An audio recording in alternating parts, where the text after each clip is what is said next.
Hello.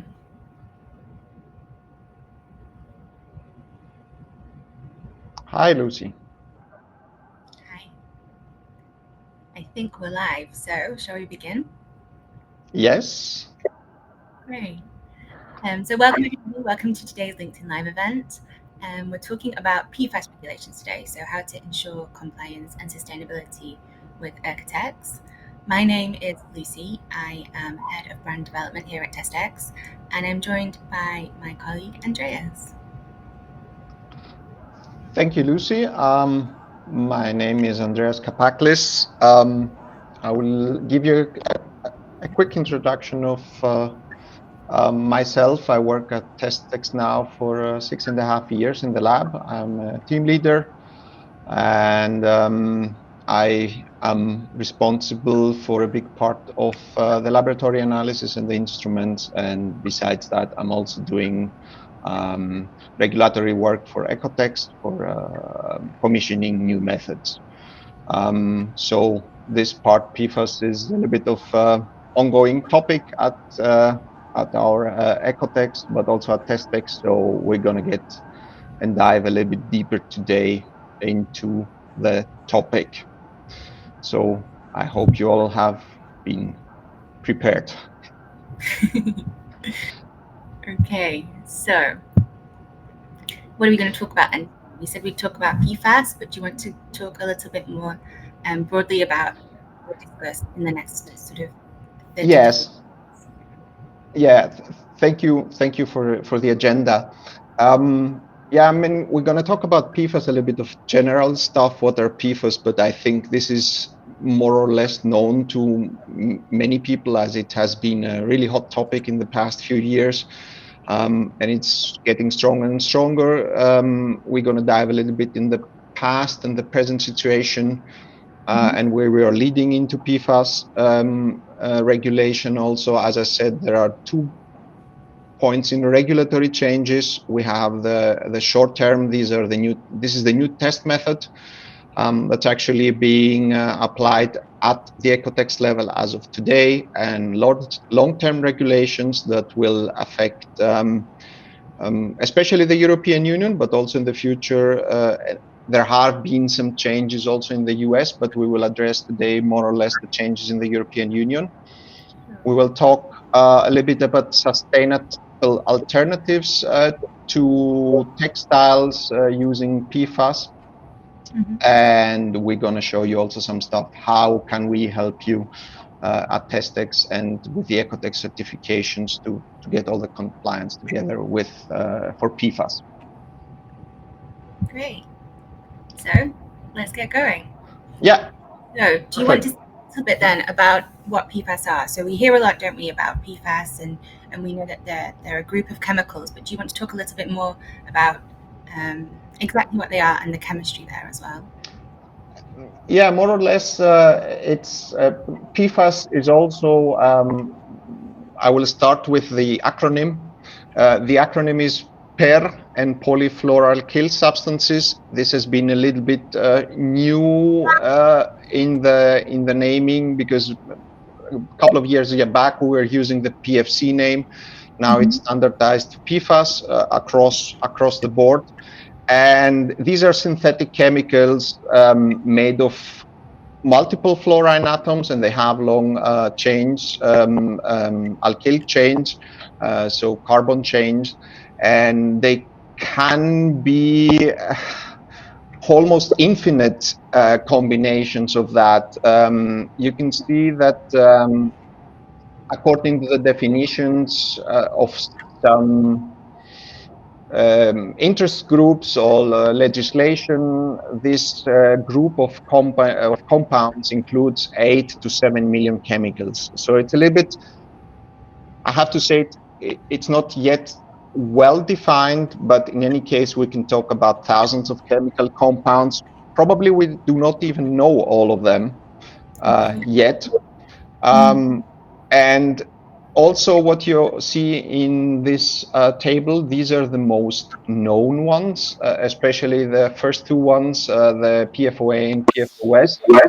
Yeah. These are one of the most significant ones, especially the PFOS was the first one that was detected after that in human blood. Um, very, very complex group. So just if you see one fluorine and a carbon chain, you can almost know that it's PFAS most of the Yeah. times.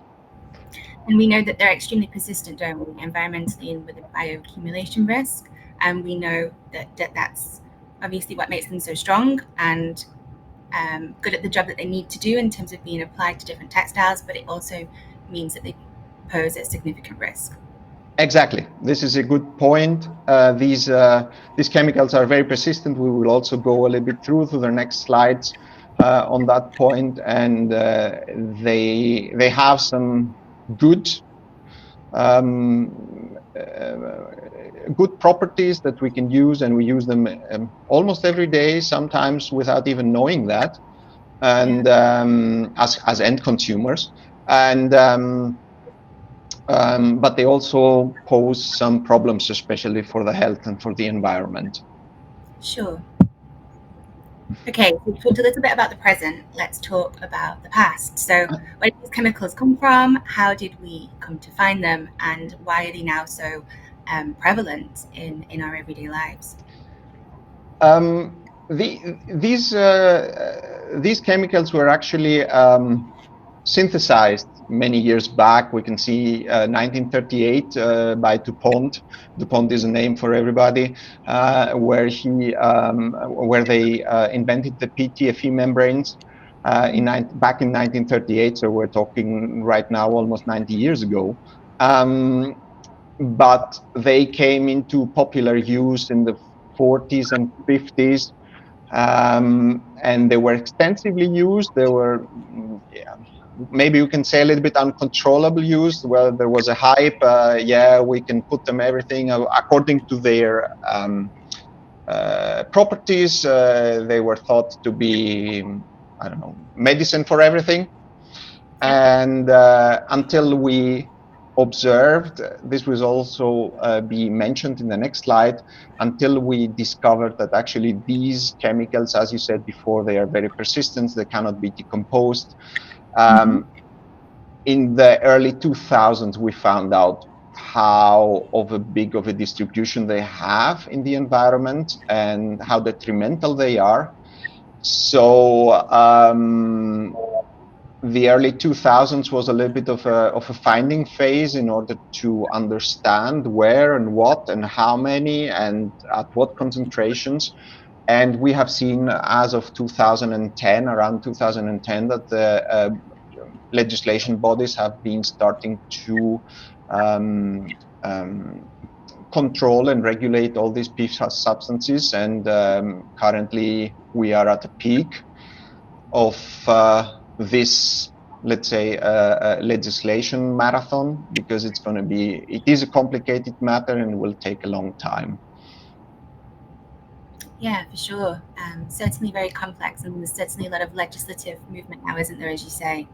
Do you want to talk a little bit about the background, that timeline, and how it's led to the point we're at with all the legislative change and control? Yeah, this slide here just shows a little bit the history. I'm omitting here the invention of PFAS in 1938. As I said before, it was introduced by 3M in the 1940s and 50s. I will jump into 1998 and omitting 1970 currently, because in 1998, one of the chemists of 3M actually found out that that PFAS were actually everywhere, and there are different, let's say, there were different steps in this story which are described in a really nice article, which we will also share the link with you, in which in 1998 they were found in blood samples. Then there were of humans. It was then thought that these were ubiquitus, also in the blood samples everywhere. So initially they thought at 3M that there is absolutely no problem, that's everything fine.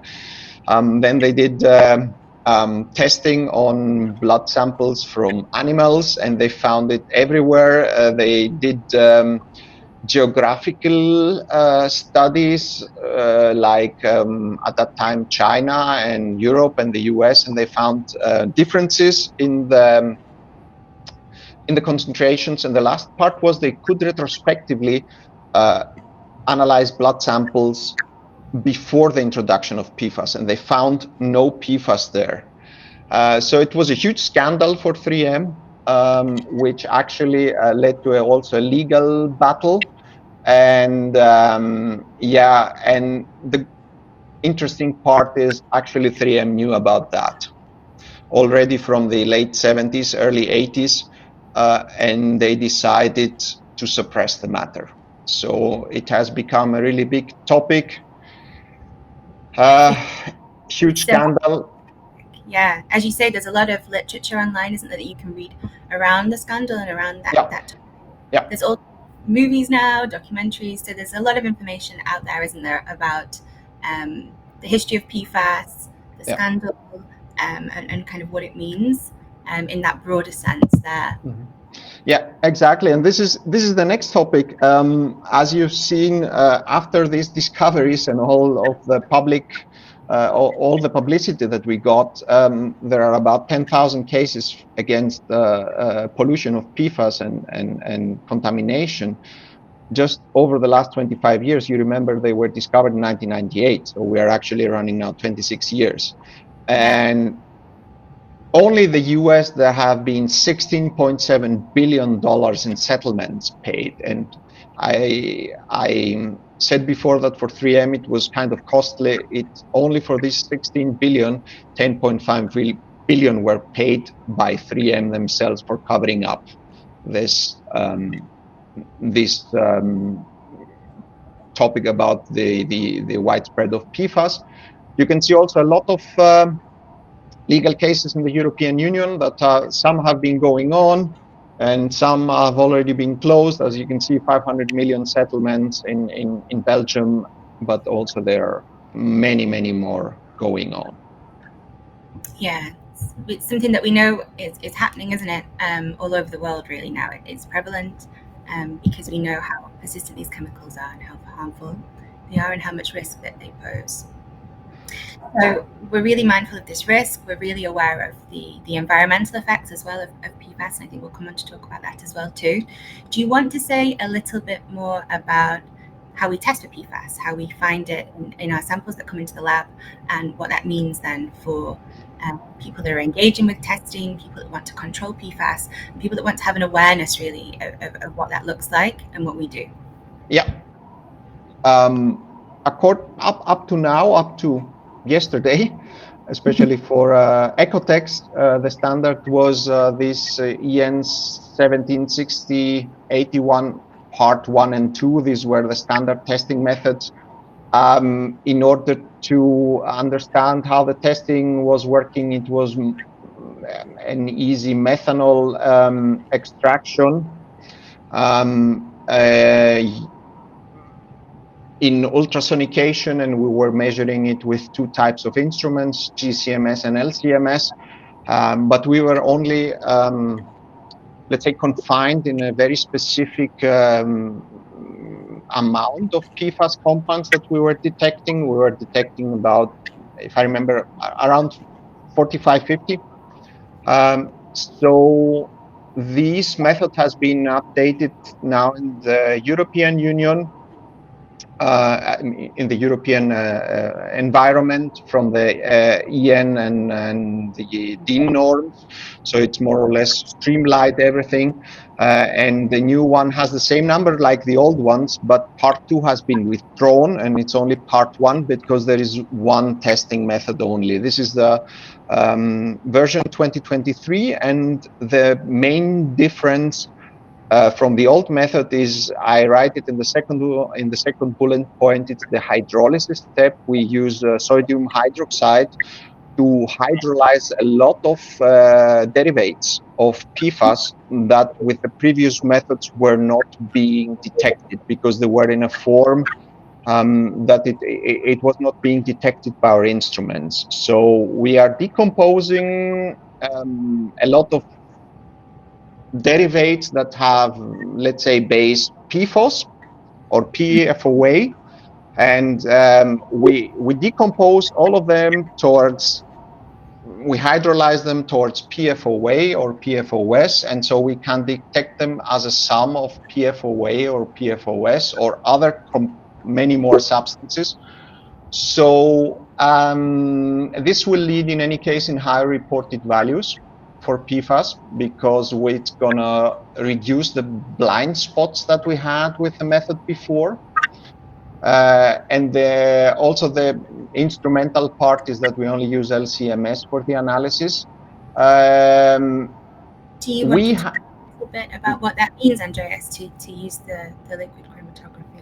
The liquid it's an important step, because in the previous years we used both instruments as LCMS is kind of new. The instrumentation has been a little bit, about 20 years now, but they are becoming better and better. So actually right now we are in the position that we can do without using two instruments. We have strong enough instruments to do it just with one. This gives us also a lot of flexibility in the lab, and in any case, LCMS is one of the most powerful tools that we use now in the lab.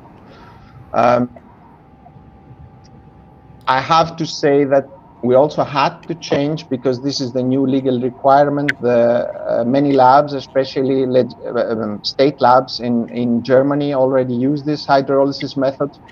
So this has also been adopted by us at OEKO-TEX. Sure. So the changes then that have been made and implemented today essentially mean that the testing is more effective, the requirements are stricter, and we're able to get a better read in the lab of very, very small amounts, trace amounts of that PFAS content in our samples. We can mostly get these blind spots that we didn't have, that we could not get by the legislation says, for example, PFOA and related substances, or PFOS and related substances, and we could only get with the previous method a finite number. Now we can get all these related substances more or less with this hydrolysis step. So this is a move forward. Yeah, good to know. And then when we look then at OEKO-TEX, the entire OEKO-TEX system, in terms of all of those products within the OEKO-TEX portfolio, what are we talking about then? How does that engage with PFAS? How does that ensure compliance, and ultimately consumer safety as well? I mean, with all these testing methods that we have at OEKO-TEX and at TESTEX, we can help all our customers to get compliance in all the steps. So we can do it in the input. So with our EcoPassport certifications, we can also detect PFAS there. Also in the process, but we can also do it on the output. But also sometimes we can also detect PFAS, for example, in wastewater samples and all that. So actually, we can help in the whole chain of production. Absolutely, yeah. And then when we look at PFAS and its major use categories, we know it's really prevalent across a lot of different industries. It's not just textiles, and we know that it has this widespread use and applicability. Do you want to talk a little bit about where consumers will be finding PFAS in that sort of general product and those product categories? Yeah, I mean, this has been a topic talked a lot. I mean, cleaning products, but probably the most important one, everybody has it at home. Water-resistant fabrics is one of the prevalent uses. All these outdoor jackets, all this outdoor equipment that we have, and probably the non-stick cookware is also a very important part. All these dark surfaces on the frying pans, these are made out of, they contain PFAS in any case, not to stick. Sadly, they are used also in a lot of personal care items, from floss, from nail polish, shampoo, everywhere. Um, it's it's it's very widespread. And one last, maybe not so known, is stain-resistant coatings, especially for let's say couches. Yeah. All these surfaces have been treated in order not to be easier to clean afterwards. There Yeah. are many more applications that go in industrial stuff and also military, but this is not in the scope now of this presentation. Sure. And that sort of tracks back, doesn't it, to when we talked about the chemistry earlier? Those carbon fluorine bonds are so strong that it means that it's extremely heat resistant and water repellent, and it means that for certain textiles, or certain products where we need that high resistance to heat or high resistance to absorbing water, it's really effective. But it obviously also has this other playoff whereby we know that when Yeah. these chemicals are released, they pose significant problems. This heat resistance, what you also mentioned, this is an important part, and this is why they are also used in firefighting foams due Mm, to their stability for in heat. So yeah, yeah, absolutely. Yeah, used a lot in the automotive industry as well, aren't they? And in aeroplanes and things like that, in those foams and coatings there. yeah, So when we talk about that risk then associated with these different product categories, um, we look at the major threats, and they're essentially threats to human health in terms of when those chemicals enter our bloodstream, and then there's that bioaccumulation risk because they're so persistent. And then we also have an environmental angle as well, don't we, to that, where these chemicals persist in the environment for a really long time because yeah. they don't break down. Do you want to talk a little bit about what that means for us, um, as humans, and what that means for our environment too? Yeah, I mean it's a big health problem. I mean, it can show in various ways, from problems in pregnancies up to cancer. But as you can see here, liver damage, thyroid disease, obesity. So maybe a lot of problems could also be avoided nowadays. And the biggest problem about the health is, as you said before, the accumulation environment. Mm-hmm. Because as these PFAS go down, for example, the groundwater and all that, we tend to get up more and more by, for example, drinking water. They stay into into our bodies. Um, I have to be honest. I'm no physician, but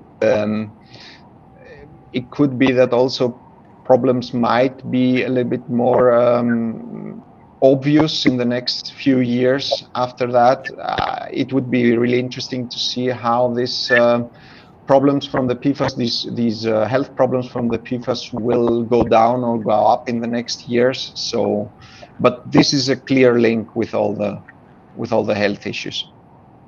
Sure. It's kind of chilling stuff, isn't it, to think about? Yeah. And as a general consumer, this risk is invisible. We can't see these absolutely microscopic particles that enter into our bodies and exist across the environment. So it's, I guess, something to be mindful of as we choose the different textiles that we buy, and all the different products that we engage with day to day. So when we talk about a PFAS exposure route, we're talking about that cycle of it, in its application and use phase, and then how it enters our environmental sort of systems and waterways and the groundwater risk that you talked about before. Do you want to just talk a little bit more about that and how that cycle happens? Yeah, this cycle happens, I mean, in almost every application that we have. If you remember before, I said where we can find also PFAS. Let's take, for example, the case of cosmetic items. When afterwards you clean your face or your hands, or you throw away your dental floss, this goes to the waste management system, and this goes again to the soil, or it goes back to the environment, or the industries that use PFAS. They use wastewater. They dump their wastewater, if they don't have the right management, to the rivers and to the sea. Um, You can also see here the firefighting foam that I mentioned before. Actually, right now, the European Union has been very rigorous in banning PFAS from firefighting foams. But this has been a big issue, as the firefighting foams, you don't collect them after firefighting, but they are going into the ground, and then after that, with the rain and all that, they are being diffused to the groundwater. And one last part is air pollution by PFAS. This has been also now a topic in the analytical world on detecting PFAS in air samples. So they can be airborne. There are concentrations running around, and we inhale them. This is true. Yeah, so they're almost everywhere. Yeah, So the cycle is very complex. absolutely. Yeah. So, moving on then to PFAS in the spotlight. Why are we spotlighting this chemical today, and why, sort of more generally, I think, across the industry, are we finding that PFAS is in the news much more? Why have we got this sort of general awareness now on this within the chemistry sort of field? Um, we have more of an understanding right now what the impact is. As I said, the environmental, we have two impacts. We have the environmental impact and the health impact, and we have seen all these detrimental effects. And in the past few years, the research for PFAS has been funded quite extensively. And I cite here two papers that the one is for blood. This was an extensive study published in 2022, which actually tested organic contaminants of thousands of samples. It went into data banks, and they took about the accumulation of contaminants across the board, so for PAH and flame retardants and all possible contaminants. But I've put here a screenshot of results of some PFAS, and it's not only about the concentration, but also the mix that we find in the human blood. So we can see high concentration and a big mix. So this has been really concerning. Yeah. And as I said before, there are also a lot of applications that sometimes we don't even think about it. This is actually, and the article on the right is from July 2024. We are talking about energy and producing energy from, let's say, the sun, but with that we also bring a little bit different challenges. Like many of these solar panels have been treated with PFAS in order to be more dirt repellent. So as you can see, with the higher production also of such products, we also get more health concerns. So Sure. they have been linked also with all these diseases that we have said before. So the regulation is unavoidable. Sure. Interesting to think about, isn't it? How those sort of arguments for different products that can significantly improve the world that we live in also have this sort of trade-off effect as well that we sometimes don't know about. Exactly. How will regulation control this? So now that we know that the chemicals have this significant risk, now that we know that they're really being spotlighted, and there's so much research going on around these chemicals and so much being done to impose regulations and control that risk, what does that look like for the long term? This is actually the biggest regulatory work currently going on that I'm aware of, as it concerns across the European Union. And currently there is the proposal which has been submitted already in 2023 in January, to completely restrict the PFAS in the European Union. There have been also some movement also in the US. The US has also regulated some stuff, but some stuff in federal law and some other stuff state by state. But this is probably the biggest one as it concerns all the European Union countries. And this will be kind of strict. As you can see here, I have in this slide the timeline currently going through, and we are actually in the sixth step currently. This means that we are more or less near the adoption of such a ban. I've been asked many times, do you think this is going to happen or not? I say with high probability, yes, it's going to happen. Currently, there might be a little bit of a delay, and it should be decided in 2024 and taken into force in 2025. But as you can see, I've also made a comment. There are currently 5,600 comments from the stakeholders that need to be addressed by the European Chemicals Agency. Yeah, I mean, it was not. It was to be expected that for the use of PFAS or the banning of PFAS, there will be so much resistance or questions. But probably when it comes into force, it's going to be the biggest single piece of legislation for banning these compounds. Yeah. So when we look at that timeline, we see that we're on step 6 of 7. Yeah. When do we think then, in terms of a realistic timeline, would the ECHA have actively banned PFAS in the European Union? It is in the next slide. You can see a little bit the timeline. They are currently at the sixth step, as you said. They should have been completed in 2024. I read some articles from this summer, that they might be, due to the whole common situation, a little bit behind schedule. I don't know if it will come in entry to force in 2025. The probability, though, is high, because also the pressure is kind of high, and this means this is this restriction will become effective if it's decided in 2025. It's 1.5 years of transition from entry into force to complete restriction to become effective. So it means 2026 to 2027. There are only 2 exceptions. The one exception I do not mention here is the military. These are military equipment. These will be an exception from that. These are specialized applications, and protective equipment will have a longer transition times in order to seek for alternatives.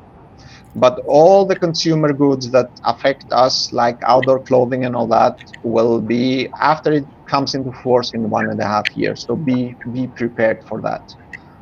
So we can expect changes to be implemented then in those relevant product categories to us, in terms of sort of garment and apparel and home textiles. You know, there's upholstery talked about earlier. We can expect that to be coming in quite.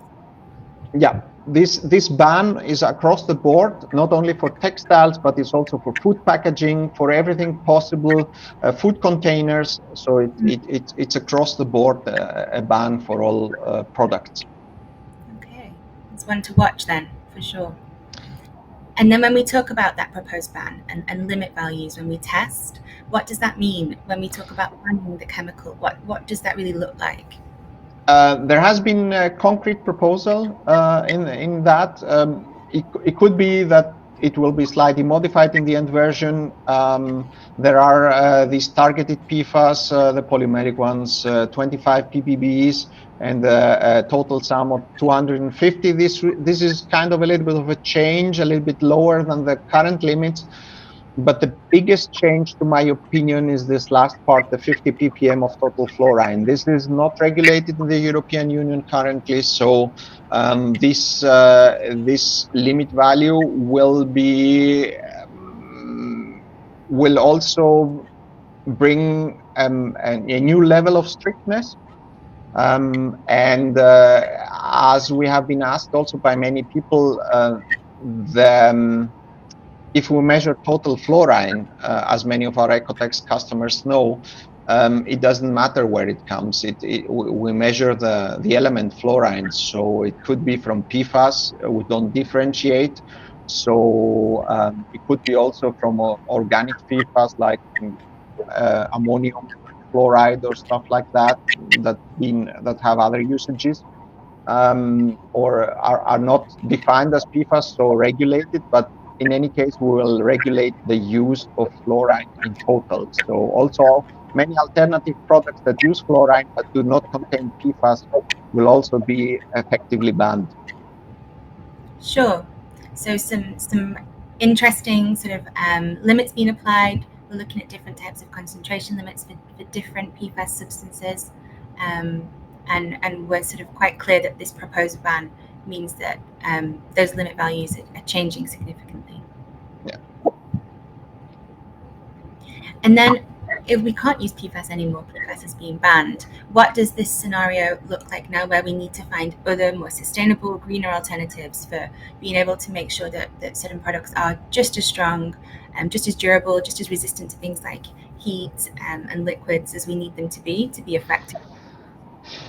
Yeah, there are a couple. I'm no expert in this area, but there are a couple of alternatives to PFAS chemicals treating textiles with PFAS chemicals like dendrimers. These are big polymers. Dendrimer, I can assume that this comes from the Greek word dendro, which is a tree. So if you take a look, we will also link the article. If you take a look in these nanoparticles, nanoscaled artificial molecules, you will see that they look like a tree. Their structure. There have been other applications like silanes. There have been some products on the market. Silanes are known. They contain silicium, so they have some properties, but you will also see in the next slides that we cannot completely exchange PFAS with these materials. You can see also modified hydrophobic polyester. There are also here some commercial products like the R2X chemistry for carpets. This is also the picture. This is a modified polyester fibers or silicon dioxide nanoparticles. But when I hear the name nanoparticles, sometimes there is also a little bit of discussion if these nanoparticles are also detrimental for the health. So as I said, I'm no physician, so I leave the topic there.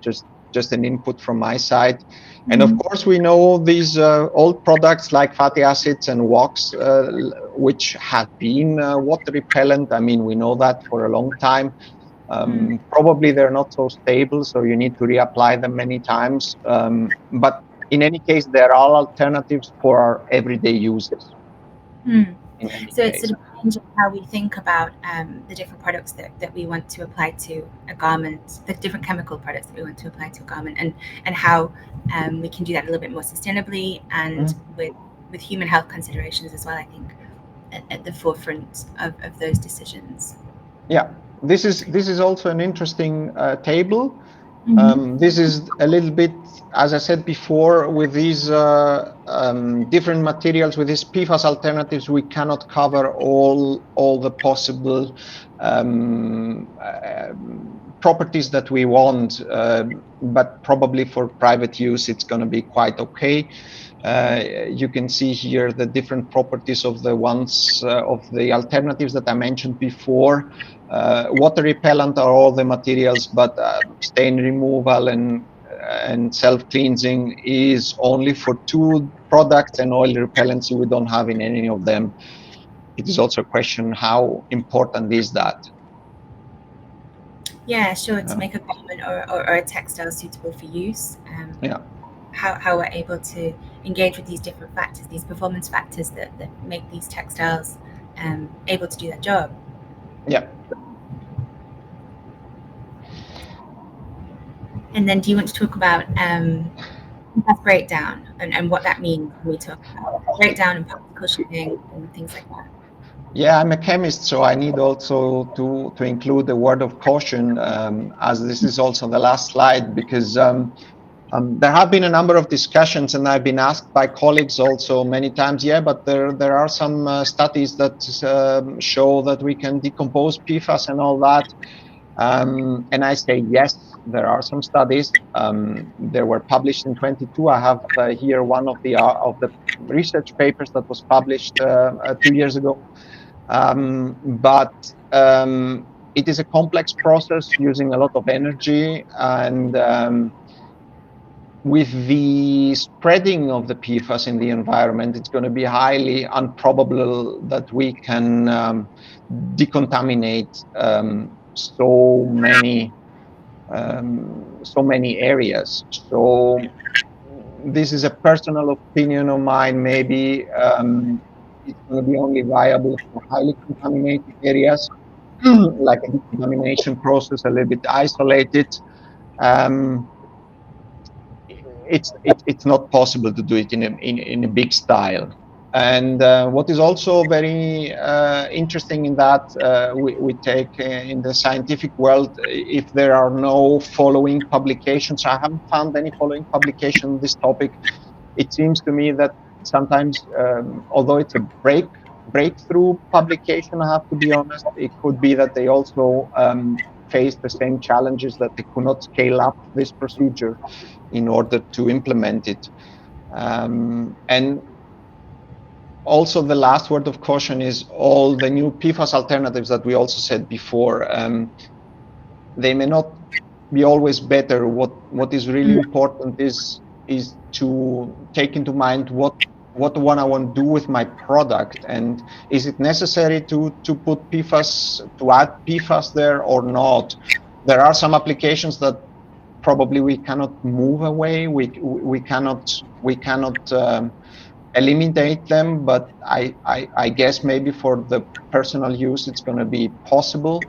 As the use for personal, it's not the same like high efficiency equipment, like let's say aircraft industry or military, which is a little bit different. So we need to take a look into that, and there have been a lot of stories, sometimes concerning PFAS and sometimes not, which the alternatives were not so good. One story that probably that also is with PFAS. We remember we said we're going to take and change all these plastic cups for coffee and drinks with paper cups, and the straws that have all in many countries in the European Union, at least I see it every time they change to paper straws. Yeah, but paper is not water repellent, so you treat it with PFAS in order to be water repellent. And there was a study in 2023 which showed about 2/3 of these paper cups and paper straws were actually contaminated with PFAS. So yeah, it's the alternative products are not always the better. So plastic in this part, plastic cups or paper cups, you need to think about it. Sure. So sort of broadly speaking, there's a really nuanced argument there, isn't there, for where we use PFAS, its application, those risks, and making those considerations, I guess, with across the board, and when we look at its manufacturing and then its application and use, especially in textiles. Exactly.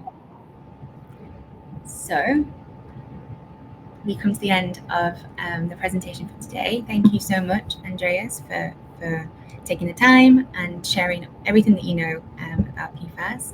I'm just looking now at the questions that we've got through. So we do have a couple of questions. So we have one from Gerda. Hi, Gerda. She asks, when was the testing method introduced? So specifically EN 17681 that you mentioned earlier on, when we talked about the previous test method that we looked at. I mean, the new method is also EN 17681. So there are only the different versions. I don't know when it was first introduced. Currently, the 17681 is the revision 2023 that we apply for our testing. So it's a current method. It has been ongoing the EN standard is not definite yet, but it has been adopted by the state laboratories. So the final version has not been 100% published yet, but we have already been in contact via TESTEX, and OEKO-TEX are in contact with people that are in this working group. So yeah, it's more or less, it's going to be introduced probably. The official document will probably be published in the beginning of 2025 if my latest information are correct. These were status August 2024. Sure. But the changes in the testing method will not be significant. And we also had a discussion about that. So the testing method can be adopted even at the draft stage. As I said, the legislation, the official authorities use already that. Okay, thank you. And looking at this as well, we have another question. So we've been asked, shall this method also influence on high visibility clothing? So do you want to talk a little bit about PFAS across high vis categories there as well? Because that's actually quite significant, isn't it, to the application of that type of chemical product? Yes, probably the high visibility product is being meant the PPEs. I imagine. I guess it's personal protective equipment. This will also affect the personal protective equipment. As you said, they will not be exempt from the legislation in the European Union, from the REACH regulation. The only thing for the PPE is they will be also submitted to this, probably, as I said, because it's currently a draft, to the same legal limits like all the other products, but they have a longer transition time to these legal limits. So if we say for the textiles, it would come into force in 2027, the personal protective equipment will still have 12.5 years more than normal consumer products in order to transition to PFAS-free solutions. So yes, they will be affected just a little bit more deeper into the time frame, so about 2038, they will have to comply with that. Yeah, sure. So there's a little bit more time, isn't there, then, I guess, in those changes. Exactly. This has also, as I said, this longer transition time is being explicitly defined in order to seek for alternatives. This is the reasoning that was given by the European Chemicals Agency. Sure. So there's some strategy there, isn't there, in terms of being able to find something as effective, but also a little bit more sustainable, certainly, and safe. Yeah. Okay. We have a few more comments from people just saying hello, which is lovely. So thanks to all our participants for writing in, saying hi, and for listening to us today.